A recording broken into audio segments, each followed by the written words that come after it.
On the border's edge from Nogales, Arizona, several dozen migrants gather for breakfast inside a shelter known as the Kino Border Initiative. It's where Jesus Garcia is trying to figure out how to get into the United States. Over a map, he recounts how far he's traveled since he left home the day before Donald Trump was elected president. So here he started here in San Pedro Sula in Honduras, made his way across Guatemala, here into this little town, and this is where he crossed into Mexico. Y por Mexico? He says he hasn't been able to cross. He left home November 7th of last year, and he's tried 3 times already to get across, but he hasn't been able to. Garcia says it's the first time he's ever tried crossing the border illegally and says it's harder than he imagined. So if I've made it this far, I'm going to keep trying. But on the other side, a legion of Border Patrol agents, cameras, barricades, ground sensors are waiting. Even some private citizens working on their own to stop migrants like Jesus Garcia from getting across.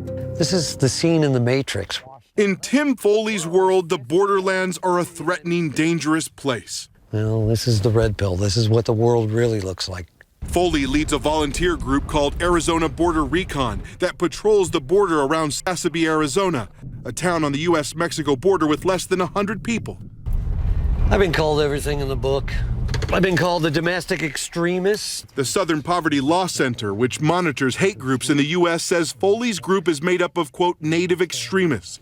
Foley sees the flow of drugs, undocumented migrants, and the wide-open spaces of the border as the country's biggest threat. Along the nearly 2,000-mile U.S. southern border, there is already about 700 miles of fencing and barricades already in place. Here in Sasabe, Arizona, this steel see-through fence stretches for several miles, but as you approach the end of town, it abruptly comes to an end, like these border fences often do, as it stretches out into rugged, remote terrain in the Arizona desert. I put all my cameras about 5 minutes from the road. Foley relies on a collection of cameras he hides in the brush to capture the movements of drug smugglers. He often shares that information and the videos with Border Patrol agents. So you need boots on the ground. Yeah, that's what's keeping you out there. Whew, good thing we have this up here. Foley voted for Donald Trump and wants to see all undocumented immigrants who've committed crimes in the U.S. deported and additional border agents move closer to the Mexican border. But he's not convinced Trump or anyone else can change the reality he sees.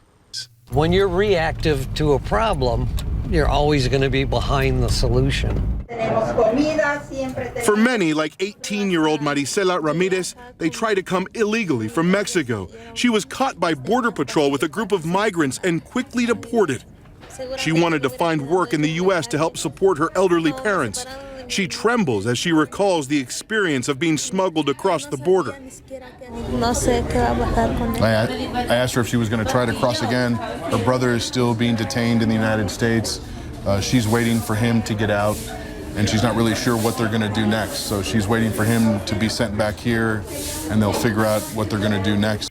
It's the cycle that never ends on the border.